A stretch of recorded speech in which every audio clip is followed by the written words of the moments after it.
Local को हमें अपना जीवन मंत्र बनाना ही होगा। 70 साल बाद भी बाढ़ का प्रकोप जारी रहता है, उससे चिंतित नहीं है। हमारी सरकार किसान आत्महत्या करते हैं उसके चिंतित नहीं है। हमारी सरकार बढ़ती हुई बेरोजगारी से चिंतित नहीं है। हमारी सरकार और हमारे सरकार के आका इस बारे में चिंतित है कि काली के मुंह में सिगरेट का पोस्टर क्यों आया। हमारी सरकार इसलिए चिंतित है कि अभी कौन से मस्जिद में शिवलिंग देखा जाएगा। क्या कारण है हिंदुस्तान का रुपया पतला होता जा रहा है, ये जवाब देना पड़ेगा आपको। तो क्या विश्वगुरु और जहां मोदी मोदी के नारे लगवाने वाले ये तमाम संगठन क्या डॉलर डॉलर कहलाएंगे या रूपी रूपी कहलाएंगे। आरबीआई ने 2 बार रेपो रेट बढ़ाने के बाद भी यदि महंगाई रुकने का नाम नहीं ले रही है तो फिर आपके शस्त्र विफल हो गए हैं। डॉलर की कीमत लगातार बढ़ रही है, रुपए की कीमत घट रही है। ये रुपया संभालने के लिए आरबीआई ने अभी तक $40 बिलियन मार्केट में झोंक दिए, लेकिन फिर भी डॉलर है कि मानता ही नहीं। गिरते हुए रुपए की कीमतों से चिंतित नहीं है। हमारी सरकार जो आयात और निर्यात का बढ़ता हुआ गैप, इसमें चिंतित नहीं है। नमस्कार, स्वागत है आपका हिंद वॉइस में। लेकर आया हूं आपका अपना कार्यक्रम अशोक वानखेड़े बोलता है। अशोक वानखेड़े बोलता है तो फिर अशोक वानखेड़े तोलता है, और फिर इस बार तोलेगी भारत सरकार। भारत सरकार तोलने का कारण है हमारे पड़ोसी एक छोटा देश है श्रीलंका, जो हमारे तमिलनाडु का जो राज्य है उससे भी छोटा कहे तो अतिशयोक्ति नहीं होगी। लेकिन पिछले 3 महीने से जो वहाँ क्राइसिस थे, और फिर जब रास्ते पे जनता आ गई तो माहौल ये हो गया कि प्रधानमंत्री राष्ट्रपति के महलों पे कब्जे हो गए, राष्ट्रपति देश छोड़ के भाग गए, वर्तमान में सरकार है ही नहीं, और जनता विद्रोह पे उतर आई है। मित्रों, ये जनता वही है जिसने इस परिवार को सत्ता में बिठाया था भारी बहुमत से। वहां पे भी तमिल वर्सेस सिंहली, मुसलमान विरुद्ध सिंहली, जैसा हमारे यहाँ हिंदुत्व का कार्ड खेला जाता है, वहाँ पे सहेली का कार्ड खेलकर एक जो बहुमत की राजनीति करके लोग सत्ता में आ गए। और सत्ता में आने के बाद एक भाई प्रधानमंत्री बनता है, एक भाई राष्ट्रपति बनता है, और फिर कंगाल हो गया लंका, रास्ते पे आ गया।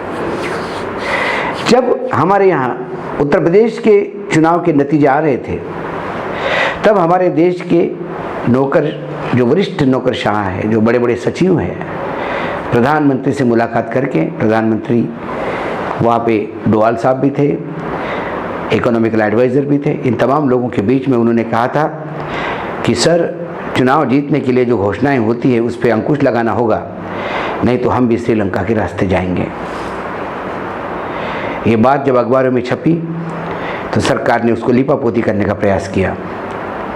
उसके बाद कई बार हिंद वॉइस में ही मैंने आपको महंगाई को लेकर, बढ़ते हुए कर्ज को लेकर, डॉलर और रुपए की कीमत में रुपए के गिरते हुए रुपए को लेकर कई बार बात की। लेकिन आज रुपया 80 रुपये पहुँच गया है डॉलर। शायद इतना भयावह स्थिति रुपए की गिरावट की कहीं नहीं आई। मैं याद है मुझे, जब मुख्यमंत्री थे नरेंद्र मोदी, तब 60 रुपये पे डॉलर 60 रुपये का हो गया था, तो उन्होंने कहा था कि जब डॉलर की कीमत बढ़ती है, रुपए की कीमत गिरती है, तो देश की इज्जत भी गिरती है। पूरे विश्व में भारत को बहुत ही एक कमज़ोर राज्य की तरह, देश की तरह देखा जाता है, क्योंकि आपके रुपए की कोई औकात नहीं।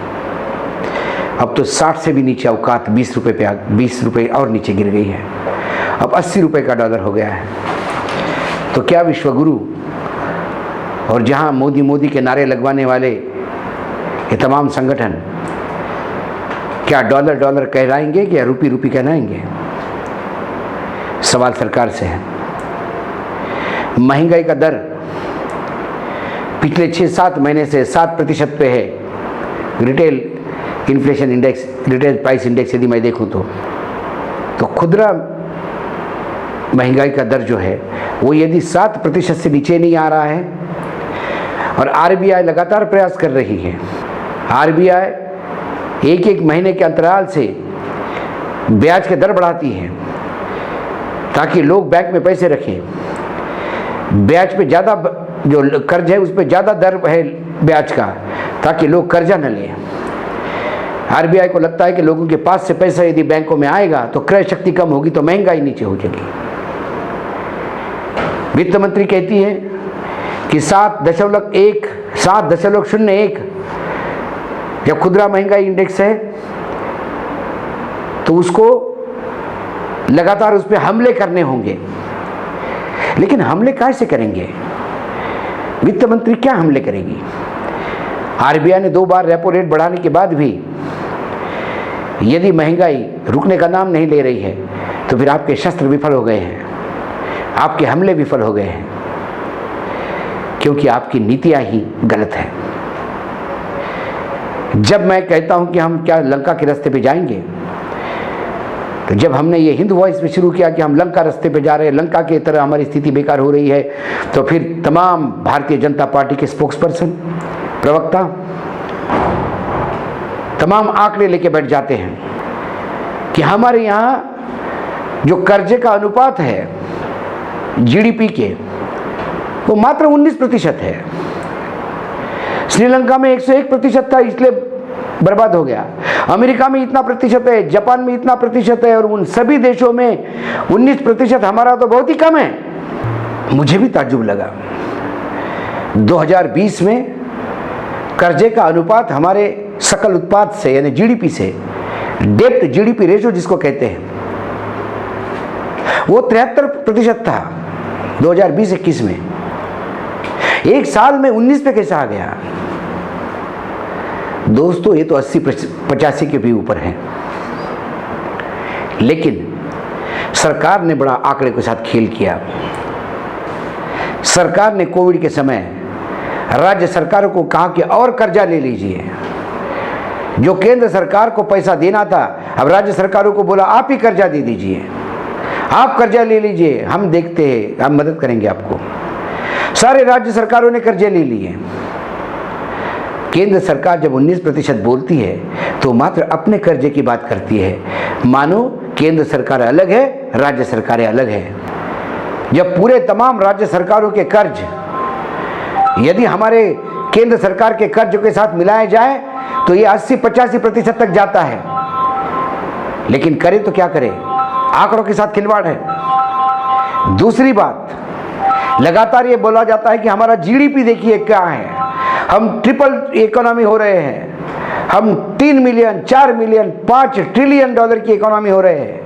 हमारी इकोनॉमी वर्ल्ड में इससे ज़्यादा है। मित्रों, हमारी इकोनॉमी उपभोक्ता है।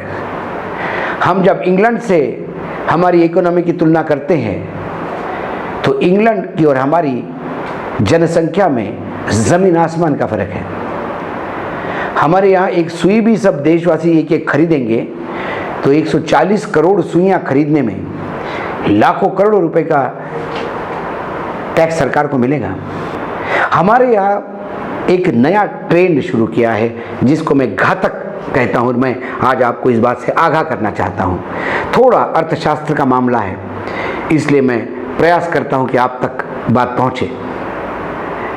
होता यह है कि एक कहा जाता है कि यदि डेवलपिंग इकोनॉमी है, यदि अपनी अर्थव्यवस्था लगातार बढ़ती है, गरीबी से लेके ऊपर तक जाती है, तो ऐसे में आपके यहाँ महंगाई बढ़ती है।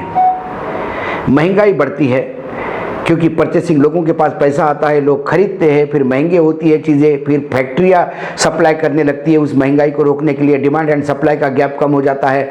उसी के बीच में फिर उद्योग का पहिया घूमता है, फिर एम्प्लॉयमेंट जनरेट होते ही फिर लोगों के पास पैसा आता है, और ये चक्र चलते चलते देश की अर्थव्यवस्था भी आगे चली जाती है। लेकिन हमारे यहाँ हो क्या रहा है? जीएसटी 1 लाख करोड़ के ऊपर लगातार आ रहा है। ये जीएसटी क्यों आ रहा है? क्योंकि महंगाई बढ़ी हुई है। एक शर्ट के ऊपर 10% का जीएसटी है। 100 रुपये का शर्ट है तो जिस शर्ट की कीमत 100 रुपये है उस पर 10 रुपये जीएसटी आता है। जब शर्ट की कीमत 200 रुपये हो जाती है तो जीएसटी 20 रुपये हो जाता है। तो जीएसटी का कलेक्शन तो बड़ा, टैक्स तो 20 रुपये दिखता है, लेकिन शर्ट तो बिका एक ही। तो उद्योगों में तो कोई फर्क नहीं पड़ा, शर्ट की कीमत महंगी हो गई है। तो जब हमारे यहाँ महंगाई बढ़ती है तो महंगाई की वजह से आपका जीडीपी बढ़ता है, क्योंकि आपके तमाम उत्पादकों का, उत्पाद का जो वैल्यूएशन है वो ऊपर जाता है। तो हम बोलते हैं कि हमारी जीडीपी इतनी बड़ी हो गई है महंगाई के कारण, आपका टैक्स कलेक्शन इतना हो गया है महंगाई के कारण।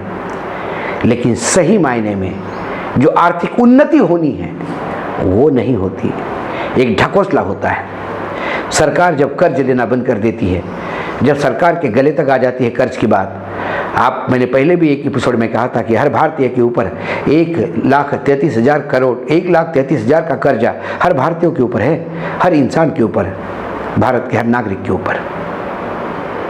ऐसे में जब आप नोट छापने लगते हैं, नोट छापकर आप कैश की किल्लत कम करने का प्रयास करते हैं, उससे फिर महंगाई बढ़ती है।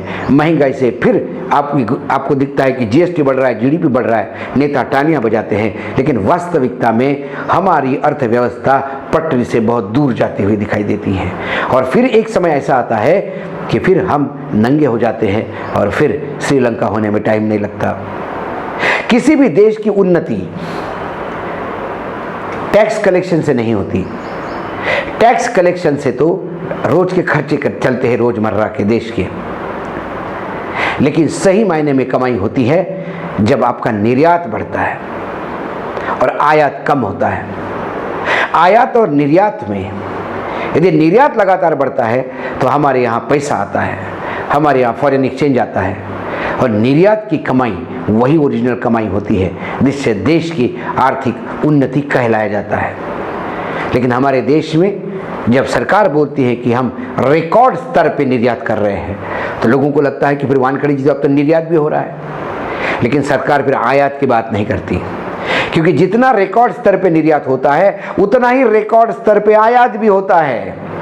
और आयात और निर्यात का जो गैप है, जिसको ट्रेड डेफिसिट कहते हैं, नेगेटिव गैप है, जब आपका आयात बहुत ज़्यादा है और आयात की तुलना में निर्यात बहुत कम है, तो वो जो गैप होता है वो हमारा लॉस है, और वो लॉस लगातार बढ़ता है। मैं जून महीने का आंकड़ा बता दूं तो जून महीने में हमारा जो ट्रेड डेफिसिट है वो $25.64 बिलियन, $25.64 बिलियन का अकेले जून का हमारा ट्रेड डेफिसिट है। आप बाकी सब समझ सकते हो। डॉलर की कीमत लगातार बढ़ रही है, रुपए की कीमत घट रही है। ये रुपया संभालने के लिए आरबीआई ने अभी तक $40 बिलियन मार्केट में झोंक दिए, लेकिन फिर भी डॉलर है कि मानता ही नहीं। 2022 में $30 बिलियन हमारे यहाँ से विदेशी निवेशकों ने पैसा लेके गए हैं।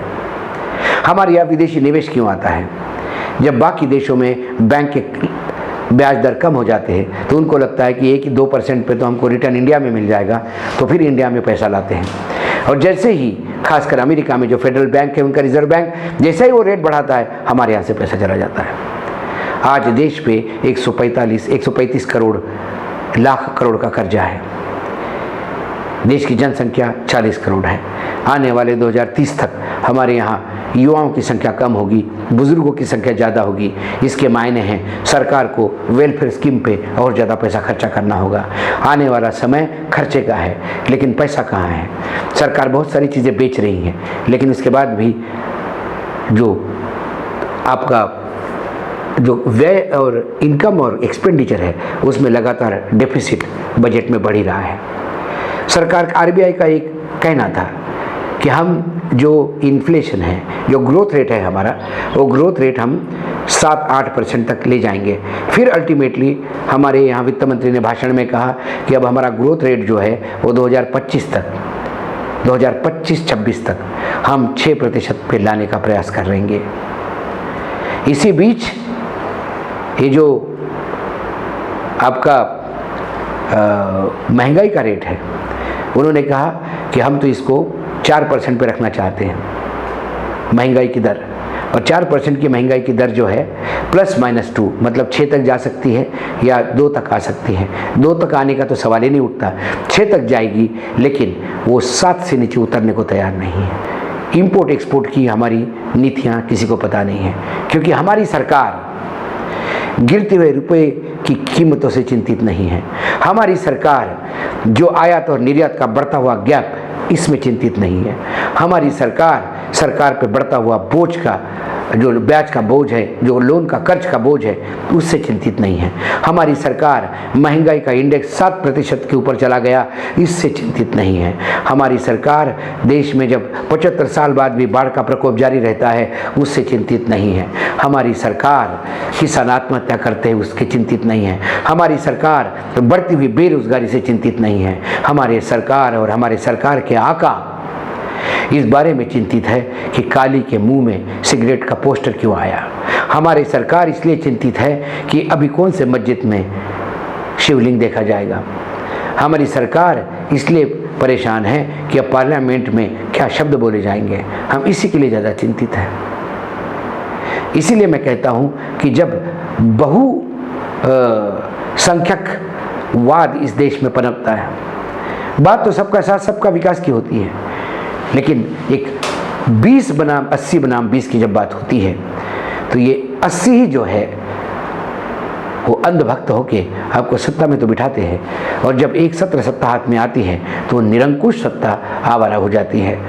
हमारे यहाँ लोहिया जी ने कह गए, बहुत समाजवादी चिंतक थे, बहुत बड़े। उन्होंने कहा कि जब रास्ते सूने हो जाते हैं तो संसद आवारा हो जाती है। अभी वर्तमान में रास्ते सूने हैं और संसद आवारा है, ऐसा मैं मानूं तो यह अतिशयोक्ति नहीं होगी, क्योंकि देश की किसी भी समस्या का निदान होते हुए मुझे दिखाई नहीं देता। रोज समस्याएं बढ़ती ही है। लेकिन जब ज़्यादा रास्ते खामोश हो तो सरकार को ये भी देखना चाहिए कि कहीं ये तूफान के पहले की तो खामोशी नहीं, इसी खामोशी को लंका नहीं पहचान पाई, और जब तूफान आया तो सब कुछ बह गया। लंका छोटा देश है, ये बहुत बड़ा देश है, ये उपमहाद्वीप है, जहाँ यहाँ जलजला आएगा तो सिर्फ जो आंदोलन होंगे वो यदि वायलेंस हो गए तो फिर क्या तो समाज रहेगा और क्या तो हम रहेंगे। इसलिए मैं आगाह करता हूँ, समय आ गया है कि हमें आत्मनिर्भर होना है। अब आपकी कमाई खुद बढ़ाइएगा, सरकार को भरोसे मत रहिएगा, और प्रयास करिएगा कि आप अपने परिवार का पालन पोषण अपने भरोसे करें। सरकार का ये जो फ्री का अनाज है कब बंद हो जाएगा पता नहीं।